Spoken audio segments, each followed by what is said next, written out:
Assalamualaikum warahmatullahi wabarakatuh. Kami dari kelompok 10 perkembangan peserta didik dengan dosen pengampu Ibu Dr. Novi Marlina Siregar ingin mempresentasikan mengenai hasil tugas kami, yaitu implikasi teori perkembangan terhadap penyelenggaraan pendidikan. Sebelum kita beranjak ke topik pembahasan, alangkah baiknya kita perkenalan kelompok terlebih dahulu. Nah, kalau kata pepatah, tak kenal maka tak sayang. Maka izinkanlah saya untuk memperkenalkan anggota kelompok 10. Yang pertama ada diri saya sendiri, yaitu Insyira Mezluna Agem Pritami. Yang kedua ada Imam Dewan Toro Wisesa. Yang ketiga ada VB Patricia Lawalata. Yang keempat ada Zaitun. Yang terakhir ada Maulidia Audina. Kelompok 10 sendiri akan membahas beberapa materi. Yang pertama ada implikasi teori perkembangan penyelenggaraan pendidikan di PAUD atau TK. Yang kedua ada implikasi teori perkembangan penyelenggaraan pendidikan di sekolah dasar. Yang ketiga ada implikasi teori perkembangan penyelenggaraan pendidikan di sekolah menengah pertama, dan yang terakhir ini ada implikasi teori perkembangan penyelenggaraan pendidikan di sekolah menengah atas. Pada materi pertama, kita akan membahas mengenai implikasi teori perkembangan pendidikan di PAUD atau TK. Sebelum kita beranjak lebih jauh, kita harus mengenal terlebih dahulu apa itu PAUD. Nah, menurut NETI 2005, pendidikan anak usia dini merupakan salah satu bentuk penyelenggaraan pendidikan yang menitik beratkan pada peletakan dasar ke arah pertumbuhan, perkembangan fisik atau koordinasi motorik halus dan kasar, dan kecerdasan daya pikir, daya cipta, kecerdasan emosi, dan terakhir ada kecerdasan emosional. Maka pendidikan PAUD atau biasa disebut dengan prasekolah ini memegang peranan yang signifikan loh dalam mengoptimalkan perkembangan anak dan mengembangkan konsep diri dan kepedulian sosialnya. Adapun tujuan dari PAUD itu sendiri terbagi menjadi dua, yaitu ada tujuan utama, membentuk anak yang berkualitas, yaitu anak yang tumbuh dan berkembang sesuai dengan tingkat perkembangannya sehingga memiliki kesiapan yang optimal di dalam memasuki pendidikan dasar serta mengarungi kehidupan di masa dewasa. Lalu yang kedua ada tujuan penyerta. Tujuan penyerta ini membantu untuk menyiapkan anak mencapai kesiapan belajarnya atau kesiapan belajar akademik di sekolah. Kita lanjut ke slide berikutnya. Di sini kita akan membahas mengenai implikasi psikologi perkembangan bagi pendidikan anak usia dini. Yang pertama itu ada pengembangan kurikulum. Kajian psikologi perkembangan dalam kaitannya dengan pengembangan kurikulum pendidikan terutama berkenaan dengan pemahaman aspek-aspek perilaku dalam konteks belajar mengajar. Terlepas dari berbagai aliran psikologi yang mewarnai pendidikan, pada intinya, pembahasan psikologi ini memberikan perhatian terhadap bagaimana input dan juga output pendidikan dapat berjalan dengan tidak mengabaikan aspek perilaku dan juga kepribadian peserta didik. Yang kedua ialah sistem pembelajaran. Kurikulum berbasis kompetensi yang pada intinya menekankan pada upaya pengembangan pengetahuan, keterampilan dan juga nilai-nilai dasar yang refleksikan dalam kebiasaan berpikir dan bertindak secara konsisten dan terus-menerus memungkinkan seseorang menjadi kompeten dalam arti memiliki pengetahuan dan juga nilai-nilai dasar untuk melakukan sesuatu. Dengan demikian, dalam pengetahuan kurikulum berbasis kompetensi ini, kajian psikologi terutama berkenaan dengan aspek-aspek seperti berikut. Yang pertama ada kemampuan siswa melakukan sesuatu dalam berbagai konteks. Yang kedua, pengalaman belajar siswa. Yang ketiga ada hasil belajar atau learning outcomes. Dan yang terakhir ada standarisasi kemampuan siswa. Yang ketiga ada sistem penilaian. Penilaian sistem pendidikan merupakan salah satu aspek penting dalam pendidikan guna memahami seberapa jauh tingkat keberhasilan pendidikan itu sendiri. Nah, melalui kajian psikologis dapat dipahami bahwa seberapa jauh tingkat keberhasilan pendidikan dapat memahami perkembangan perilaku dan juga apa saja yang diperoleh peserta didik setelah mengikuti kegiatan pendidikan atau pembelajaran tertentu. Di samping itu, kajian psikologis telah memberikan sumbangan nyata dalam pengukuran potensi-potensi yang dimiliki oleh setiap peserta didik, terutama setelah dikembangkannya berbagai tes psikologis, baik untuk mengukur tingkat kecerdasan, bakat, maupun kepribadian individu lainnya. Nah, oleh karena itu, dengan adanya psikologi perkembangan, maka apabila akan mengadakan pendidikan anak usia dini harus memperhatikan hal-hal sebagai berikut. Yang pertama itu pembuatan kurikulum yang sederhana. Kedua, menghindari kompetensi yang bersifat operasional konkret. Yang ketiga, pendekatan egosentris dalam pendidikan. Keempat, penggunaan bahasa-bahasa sederhana. Kelima, pembelajaran yang mengutamakan audiovisual. Keenam, penentuan penilaian yang tepat. 7. Sistem pembelajaran yang menyenangkan. 8. Tidak menghilangkan kesempatan bermain anak. 9. Menyiapkan anak pada masa transisi. 10. Berfokus pada dunia anak. Materi yang kedua yaitu implikasi teori perkembangan pendidikan di SD. Terkait dengan teori kebutuhan dasar, Maslow membangun suatu teori yang dikenal dengan hierarki kebutuhan atau bisa juga disebut dengan hierarchy of need. Teori hierarki kebutuhan dasar terdapat 5 tingkatan, yaitu kebutuhan fisiologis, kebutuhan akan rasa aman dan perlindungan, kebutuhan akan rasa kasih sayang dan memiliki, kebutuhan akan penghargaan atau yang disebut dengan harga diri, dan kebutuhan akan aktualisasi diri. Nah, mari kita bahas 5 kebutuhan anak usia dasar dan implikasinya dalam pendidikan. Yang pertama itu kebutuhan fisiologis. Kebutuhan fisiologis adalah sejumlah kebutuhan yang paling mendesak dan menjadi prioritas utama dalam pemenuhannya karena berkaitan dengan kelangsungan hidup dan kondisi fisik anak. Kebutuhan fisiologis meliputi oksigen untuk bernafas, makanan, minuman, sandang atau tempat tinggal, tempat tidur, buang air besar, buang air kecil, menghindari bahaya dan penyakit, istirahat, dan lain-lain.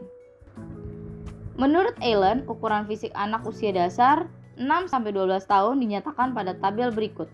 Ukuran fisik anak usia dasar yang dipaparkan pada tabel di samping bukan berarti ukuran yang mutlak. Ukuran tersebut merupakan ukuran secara umum pertumbuhan fisik anak usia dasar. Pertumbuhan fisik anak ada yang cepat dan ada juga yang lambat. Pertumbuhan fisik anak laki-laki umumnya lebih cepat dari pertumbuhan fisik anak perempuan. Pertumbuhan fisiologis ditandai dengan adanya perubahan-perubahan secara kuantitatif, kualitatif, fungsional, dan sistem-sistem kerja hayati seperti kontraksi otot, peredaran darah dan pernafasan, persyarafan, sekresi kelenjar, dan pencernaan.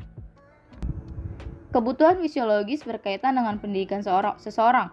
Dalam suatu teori kebutuhan dasar psikologis, Niemiec and Ryan tahun 2009 menjelaskan bahwa pemenuhan kebutuhan dasar psikologis berkaitan aktif dan atau pasifnya individu dalam belajar.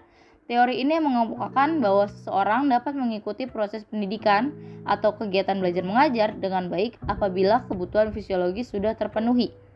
Yang kedua, kebutuhan akan rasa aman dan perlindungan. Kebutuhan ini adalah kebutuhan yang paling dasar berada pada level kedua setelah fisiologis. Kebutuhan ini cenderung mendorong manusia untuk memperoleh kenyamanan, ketentraman hidup, dan terjaga dari lingkungannya, seperti mendapat jaminan keamanan dan terlindungi dari mara bahaya serta kebebasan dari daya-daya mengancam seperti kriminalitas, perang, terorisme, penyakit, takut, cemas, bahaya, kerusuhan, dan bencana. Menurut Muhammad tahun 2004, pada usia dasar, anak akan merasa aman yang cukup apabila berada dalam ikatan keluarga yang kuat dan harmonis. Begitu juga sebaliknya, apabila ikatan keluarga lemah, maka anak akan merasa cemas, gelisah, tidak tentram, stres, dan kurang percaya diri. Kebutuhan rasa aman anak usia dasar dapat dipenuhi dengan cara memberikan perhatian yang penuh, menciptakan lingkungan keluarga, sekolah, dan masyarakat yang tentram, jauh dari konflik seperti perkelahian atau peperangan, dan membatasi ruang bermain anak dari tempat yang berbahaya bagi fisik anak. Jika kebutuhan rasa aman tidak terpenuhi, tentu berdampak bahaya terhadap psikologis anak, yaitu mental dan sikap. Yang ketiga, kebutuhan akan rasa kasih sayang dan memiliki. Ketika kebutuhan fisiologis dan rasa aman sudah terpenuhi, maka rasa kasih sayang akan muncul dalam diri seseorang. Merasa kebutuhan rasa kasih sayang dari seseorang seperti teman, sahabat dekat, dan kekasih. Kebutuhan ini yang mendorong individu untuk melakukan atau mengadakan hubungan afeksi atau kehubungan emosional dengan orang lain yang diaktualisasikan dalam bentuk kebutuhan akan rasa memiliki dan dimiliki, mencintai dan dicintai, kebutuhan akan rasa diakui dan diikutsertakan sebagai bagian dari suatu kelompok, merasa dirinya penting, rasa setia kawan, kerjasama, dan sebagainya. Pada anak usia dasar, anak masih berada pada masa yang pubertas, di mana sangat ingin diperhatikan, diberi perhatian dan disayang. Kendati anak-anak melakukan kesalahan, mereka cenderung tidak ingin disalahkan, bahkan akan kembali marah, kesal, dan menangis apabila terus-menerus disalahkan.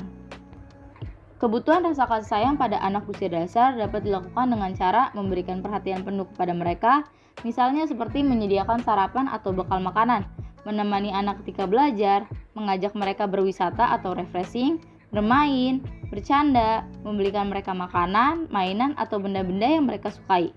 Selain daripada itu, di lingkungan sekolah, anak-anak sangat merasa senang dan berperilaku lebih positif ketika segala bentuk perbuatan dan usaha mereka diapresiasi.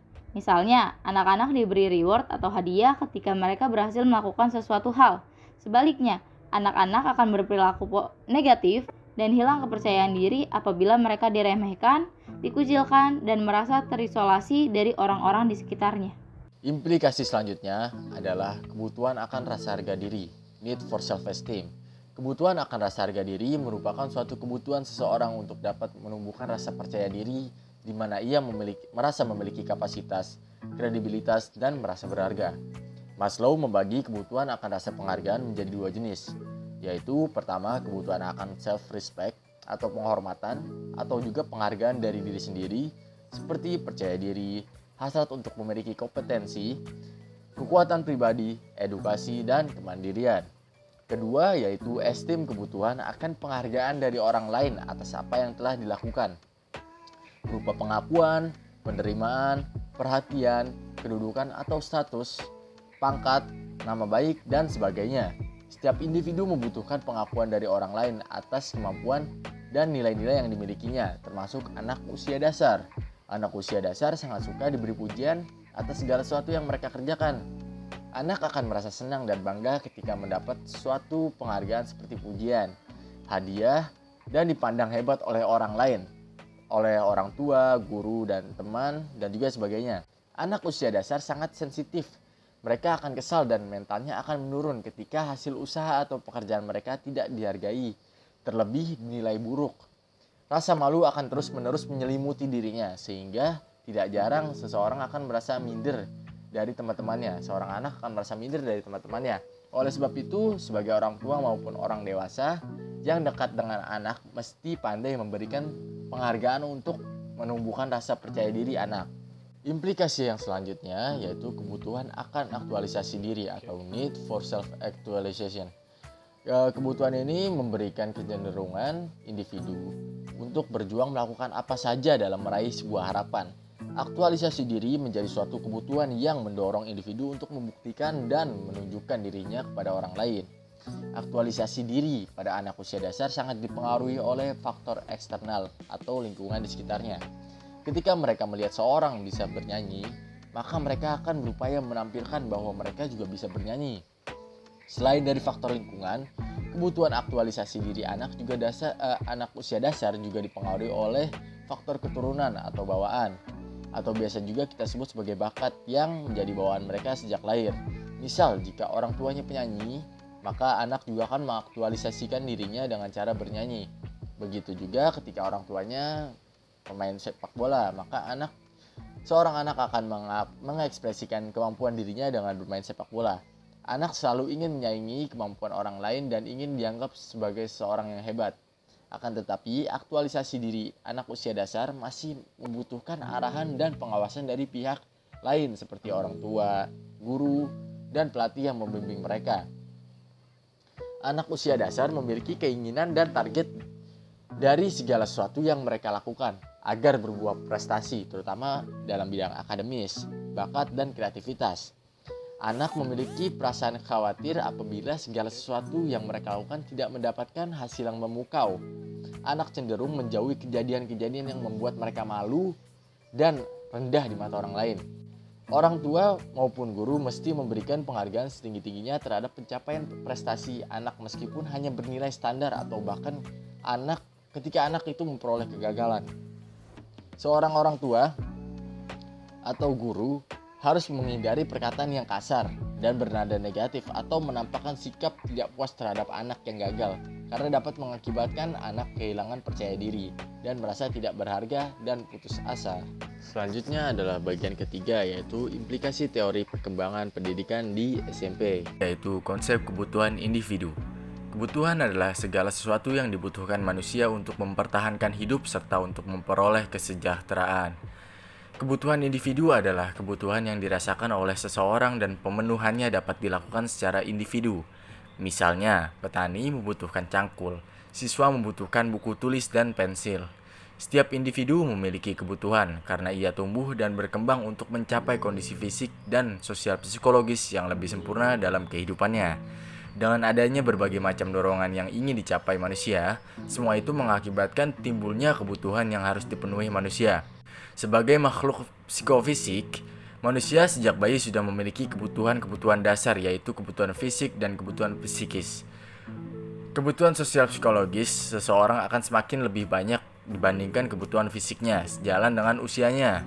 Secara umum, setiap manusia membutuhkan cinta kasih, penghargaan pribadi, pemenuhan kebutuhan fisik, pelatihan disiplin, dan kesempatan untuk mengembangkan berbagai aspek kehidupannya.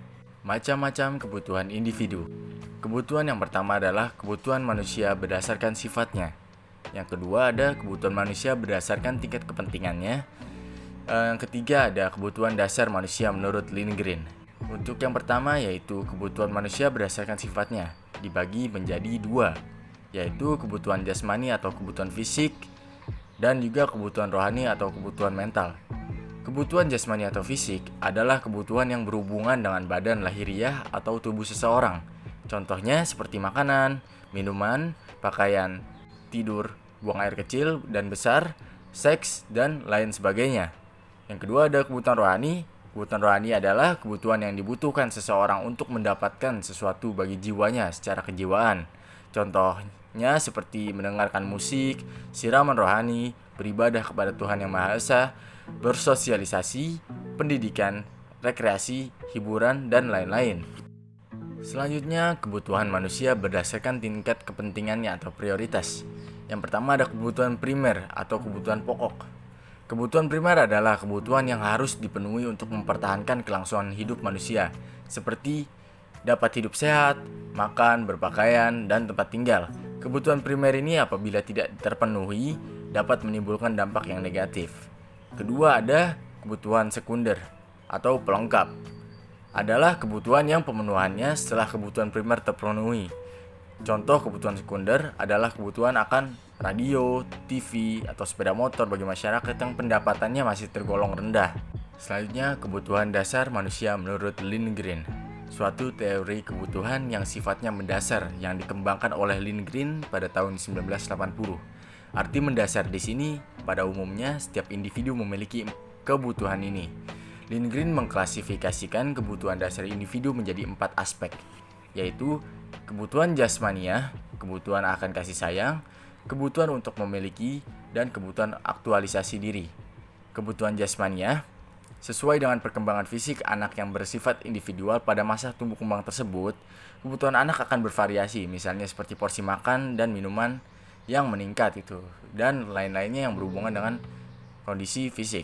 Selanjutnya adalah kebutuhan akan kasih sayang. Pada tahap perkembangan anak usia SD, sudah ingin memiliki teman-teman yang tetap.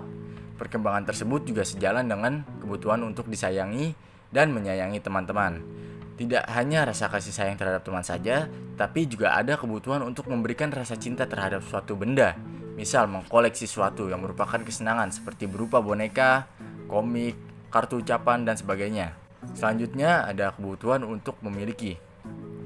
Seperti pada kebutuhan-kebutuhan lainnya, kebutuhan untuk memiliki pada setiap anak akan berbeda tergantung dari perkembangannya. Sedangkan kebutuhan untuk dimiliki adalah berhubungan dengan mulainya masa membentuk geng ataupun kelompok bermain. Yang keempat adalah kebutuhan aktualisasi diri. Kebutuhan ini relatif lebih abstrak dan lebih kompleks. dan merupakan kebutuhan tingkat tinggi yang pada dasarnya merupakan perkembangan dari kebutuhan-kebutuhan sebelumnya. Anak-anak mulai ingin merealisasikan potensi-potensi yang dimilikinya sehingga anak berusaha memenuhi kebutuhan tersebut dengan sikap persaingan atau berusaha mewujudkan keinginannya.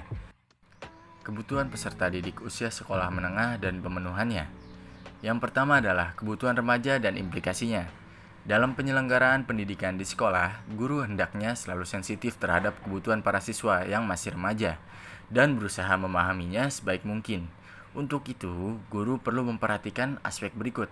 Yang pertama, mempelajari kebutuhan remaja melalui berbagai pendapat orang dewasa. Yang kedua, mengadakan angket yang ditujukan kepada para remaja untuk mengetahui masalah-masalah apa yang sedang mereka hadapi. Yang ketiga adalah bersikap sensitif terhadap kebutuhan yang tiba-tiba muncul dari siswa yang berada di bawah bimbingannya. Dari uraian di atas, kebutuhan remaja diklasifikasikan menjadi 4 kelompok kebutuhan, yaitu pertama, kebutuhan organik, yaitu makan, minum, bernapas, seks, dan sejenisnya. Yang kedua adalah kebutuhan emosional, yaitu kebutuhan untuk mendapatkan simpati dan pengakuan dari pihak lain. Yang ketiga ada kebutuhan berprestasi atau need of achievement, yang berkembang karena dorongan untuk mengembangkan potensi yang dimiliki dan sekaligus menunjukkan kemampuan psikofisis. Yang keempat, kebutuhan untuk mempertahankan diri dan mengembangkan jenis. Sejalan dengan pemikiran Maslow tentang teori hierarki kebutuhan individu yang sudah dikenal luas, namun aplikasinya untuk kepentingan pendidikan siswa di sekolah tampaknya belum mendapat perhatian penuh. Secara ideal, dalam rangka pencapaian perkembangan diri siswa, sekolah seyogyanya dapat menyediakan dan memenuhi berbagai kebutuhan siswanya. Berikutnya adalah masalah dan konsekuensi yang dihadapi oleh para remaja dan siswa usia sekolah menengah. Beberapa masalah yang dihadapi remaja sehubungan dengan kebutuhan-kebutuhannya yang dapat diuraikan sebagai berikut. Yang pertama, upaya untuk mengubah sikap dan perilaku kekanak-kanakan menjadi sikap dan perilaku orang dewasa tidak semuanya dapat dengan mudah dicapai baik oleh remaja laki-laki maupun perempuan. Kegagalan dalam mengatasi ketidakpuasan ini dapat mengakibatkan menurunnya harga diri dan akibat lebih lanjut menjadikan remaja bersikap keras dan agresif, atau sebaliknya, tidak percaya diri, pendiam, atau kurang menghargai diri sendiri. Yang kedua adalah seringkali para remaja mengalami kesulitan untuk menerima perubahan-perubahan fisiknya. Hanya sedikit remaja yang merasa puas dengan tubuhnya. Hal ini disebabkan pertumbuhan tubuhnya dirasa kurang serasi. Ketidakserasian proporsi tubuh ini sering menimbulkan keganjalan karena mereka sulit untuk mendapatkan pakaian yang pantas. Hal itu juga tampak pada gerakan atau perilaku yang kelihatannya ragu dan tidak puas. Yang ketiga adalah perkembangan fungsi seks pada masa ini dapat menimbulkan kebingungan remaja untuk memahaminya, sehingga sering terjadi salah tingkah dan perilaku yang menentang norma. Yang keempat, dalam memasuki kehidupan bermasyarakat, remaja terlalu mendambakan kemandirian dalam arti menilai dirinya cukup mampu untuk mengatasi problema kehidupan. Kebanyakan akan menghadapi berbagai masalah, terutama masalah penyesuaian emosional seperti overacting, lancing, dan semacamnya. Yang kelima, harapan-harapan untuk dapat berdiri sendiri dan untuk hidup mandiri secara sosial ekonomis akan berkaitan dengan berbagai masalah untuk menetapkan pilihan jenis pekerjaan dan jenis pendidikan. Penyesuaian sosial merupakan salah satu yang sangat sulit dihadapi oleh remaja, karena mereka juga harus menghadapi norma baru dalam kehidupan sebaya remaja dan kuatnya pengaruh kelompok sebaya.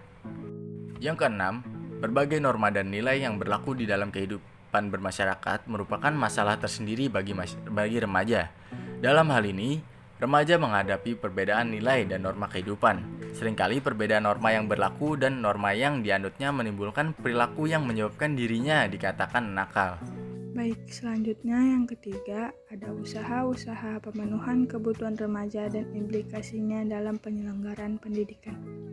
Pemenuhan kebutuhan fisik atau organik merupakan tugas pokok.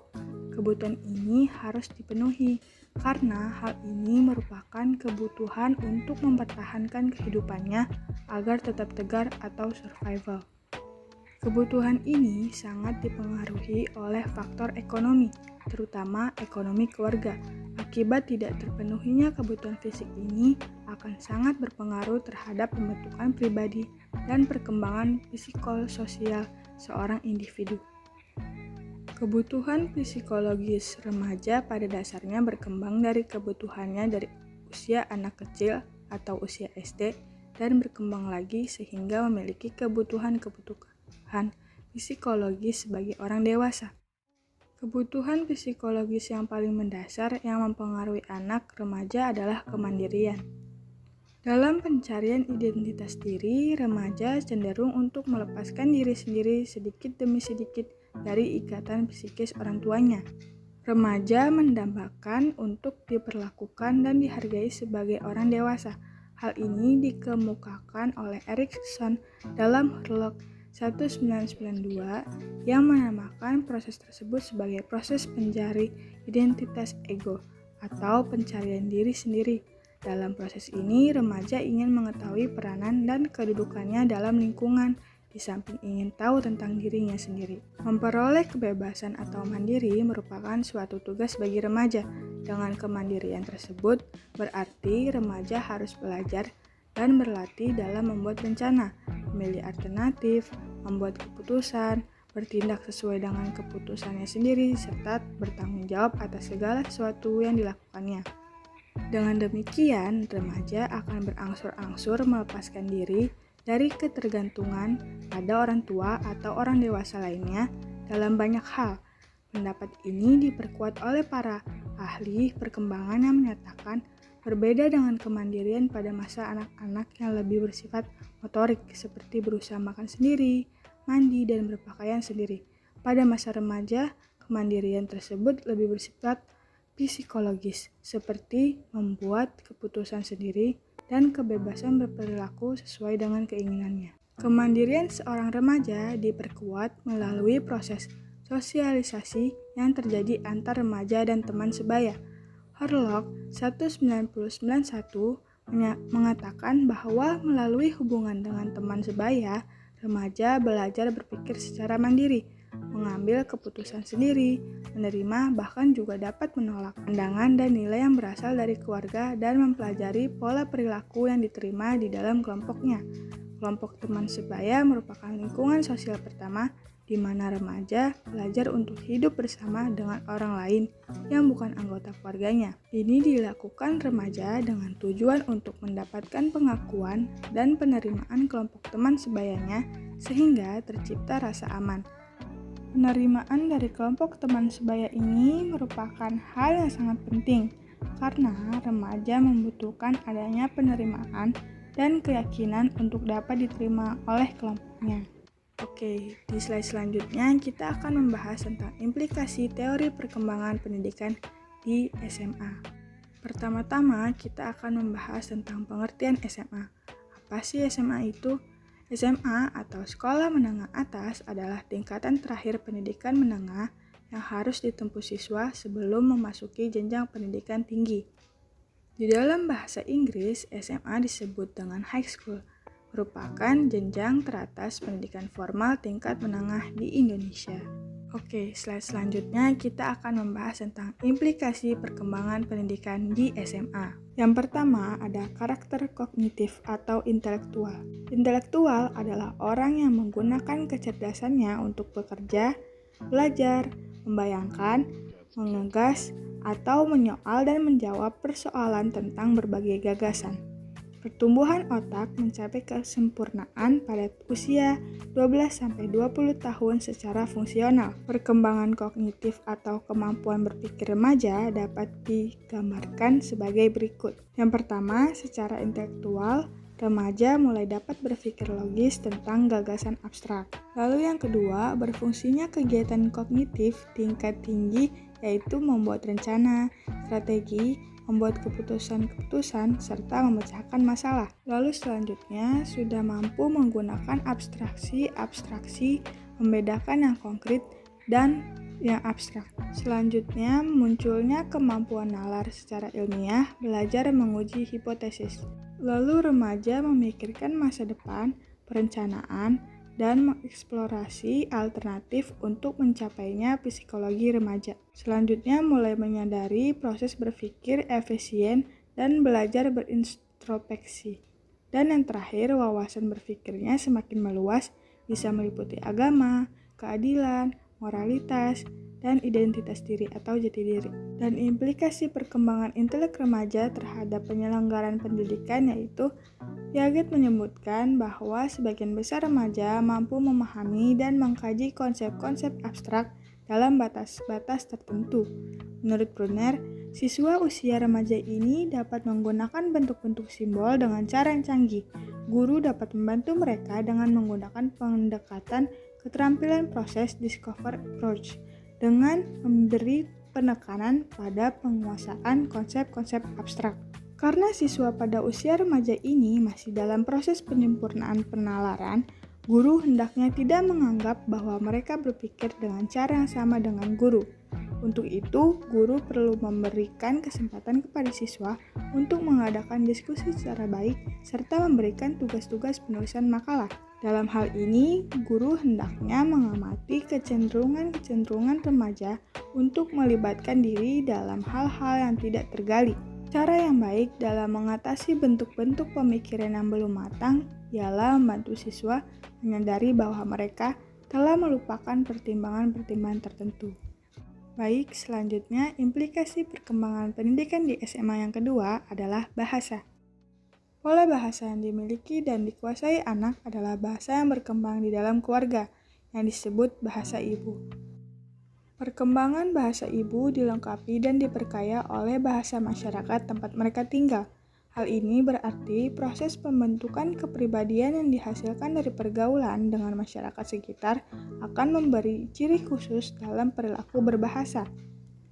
Pengaruh pergaulan dengan teman sebaya menyebabkan bahasa remaja lebih diwarnai oleh pola bahasa pergaulan yang berkembang di dalam kelompok masyarakat yang bentuknya amat khusus. Seperti istilah baceman, di kalangan pelajar yang dimaksudkan adalah bocoran soal ulangan atau tes. Bahasa prokem juga tercipta secara khusus di kalangan remaja untuk kepentingan khusus remaja pula. Karakter bahasa yang biasa muncul dalam usia remaja SMA adalah sebagai berikut. Yang pertama adalah lebih memantapkan diri pada bahasa asing tertentu yang dipilihnya.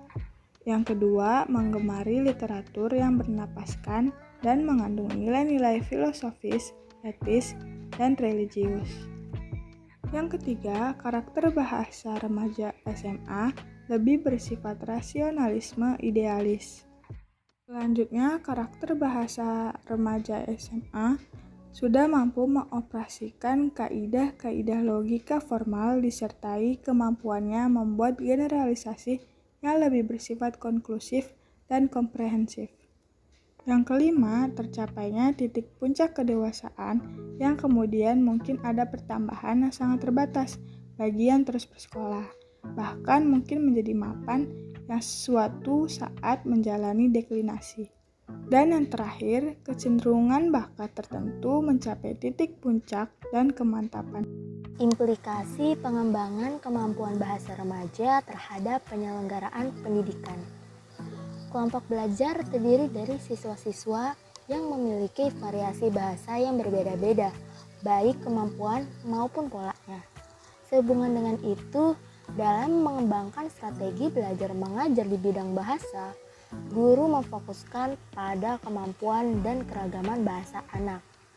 Anak diminta untuk melakukan pengulangan atau menceritakan kembali pelajaran yang telah diberikan dengan kata-kata yang disusun sendiri. Dengan cara ini, guru dapat melakukan identifikasi tentang pola dan tingkat kemampuan bahasa mereka.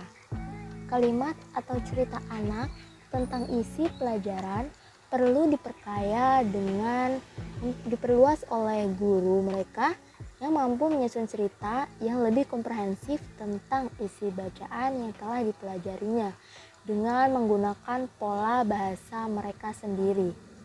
Perkembangan bahasa yang menggunakan model pengekspresian secara mandiri, baik lisan maupun tertulis dengan mendasarkan pada bahan bacaan akan lebih mengembangkan kemampuan dan membentuk pola bahasa anak. Dalam penggunaan model ini, guru harus banyak memberikan rangsangan dan koreksi dalam bentuk diskusi atau komunikasi bebas. Oleh karena itu, sarana pengembangan berbahasa seperti buku bacaan, surat kabar, majalah, dan lain-lain hendaknya disediakan di sekolah. Yang ketiga ada moral. Karakteristik yang menonjol dalam perkembangan moral remaja adalah bahwa sesuai dengan tingkat perkembangan kognisi yang mulai mencapai tahapan berpikir operasional formal, yaitu mulai mampu berpikir abstrak dan mampu memecahkan masalah-masalah yang bersifat hipotesis. Maka pemikiran remaja terhadap suatu permasalahan tidak lagi hanya terikat pada waktu, tempat, dan situasi, tetapi juga pada sumber moral yang menjadi dasar hidup mereka. Merupakan pendapat dari Gunarsa pada tahun 1988. Melalui pengalaman atau berinteraksi sosial dengan orang tua, guru, teman sebaya, atau orang dewasa lainnya, tingkat moralitas remaja sudah lebih matang jika dibandingkan dengan usia anak. Mereka sudah lebih mengenal tentang nilai-nilai moral atau konsep-konsep moralitas seperti kejujuran, keadilan, kesopanan, dan kedisiplinan. Pada masa ini muncul dorongan untuk melakukan perbuatan-perbuatan yang dapat dinilai baik oleh orang lain. Remaja berperilaku bukan hanya untuk memenuhi kepuasan fisiknya, tetapi juga psikologisnya, yaitu rasa puas dengan adanya penerimaan dan penilaian positif dari orang lain terhadap perbuatannya. Selanjutnya, implikasi perkembangan moral dalam pendidikan. Para remaja sering bersikap kritis, menentang nilai-nilai dan dasar hidup orang tua dan orang dewasa lainnya. Akan tetapi mereka tetap menginginkan suatu sistem nilai yang akan menjadi pegangan dan petunjuk bagi perilaku-perilaku mereka. Untuk remaja, moral merupakan suatu kebutuhan untuk menumbuhkan identitas dirinya menuju kepribadian yang matang dan menghindarkan diri dari konflik yang sering terjadi. Nilai agama juga perlu mendapat perhatian, karena agama juga mengajarkan tingkah laku yang baik dan buruk. Yang keempat, emosi. Pada masa SMA, tingkat karakteristik emosional akan menjadi drastis tingkat kecepatannya. Gejala-gejala emosional para remaja seperti perasaan sayang, marah, takut, bangga, rasa malu, cinta dan benci, harapan-harapan, dan putus asa perlu dicermati dan dipahami dengan baik. Sebagai calon pendidik dan pendidik, kita juga harus mengetahui setiap aspek yang berhubungan dengan perubahan pola tingkah laku dalam perkembangan remaja, serta memahami aspek atau gejala tersebut, sehingga kita bisa melakukan komunikasi yang baik dengan remaja. Perkembangan pada masa SMA merupakan suatu titik yang mengarah pada proses dalam mencapai kedewasaan. Meskipun sifat kanak-kanak akan sulit dilepaskan pada diri remaja karena pengaruh didikan orang tua. Psikologi memandang anak usia SMA sebagai individu yang berada pada tahap yang tidak jelas dalam rangkaian proses perkembangan individu. Ketidakjelasan ini karena mereka berada pada periode transisi, yaitu periode kanak-kanak menuju periode orang dewasa. Pada masa tersebut, mereka melalui masa yang disebut masa remaja atau masa pubertas. Umumnya mereka tidak mau dikatakan sebagai anak-anak, tapi jika mereka disebut sebagai orang dewasa, mereka secara real belum siap menyandang predikat sebagai orang dewasa.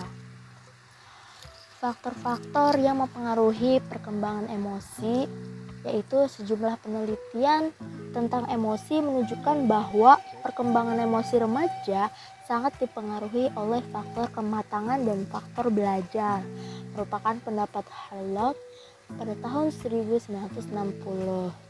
Kegiatan belajar turut menunjang perkembangan emosi remaja. Metode belajar yang menunjang perkembangan emosi antara lain belajar dengan coba-coba, belajar dengan cara meniru, belajar dengan cara mempersamakan diri, belajar melalui pengkondisian, dan belajar di bawah bimbingan dan pengawasan. Implikasi pengembangan emosi remaja terhadap penyelenggaraan pendidikan. Sehubungan dengan emosi remaja yang cenderung banyak melamun dan sulit diterka, maka satu-satunya hal yang dapat guru lakukan adalah memperlakukan siswa seperti orang dewasa yang penuh dengan rasa tanggung jawab moral.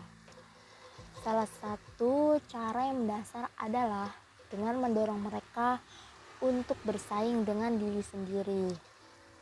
Perlu disadari bahwa remaja berada dalam keadaan yang membingungkan dan sulit diterka perilakunya. Dalam banyak hal, ia bergantung pada orang tua tentang keperluan-keperluan fisik dan merasa mempunyai kewajiban kepada pengasuhan yang mereka berikan saat dia tidak mampu memelihara dirinya sendiri. Namun, ia juga merasa ingin bebas dari otoritas orang tuanya agar menjadi orang dewasa yang mandiri. Hal itu memicu terjadinya konflik dengan orang tua.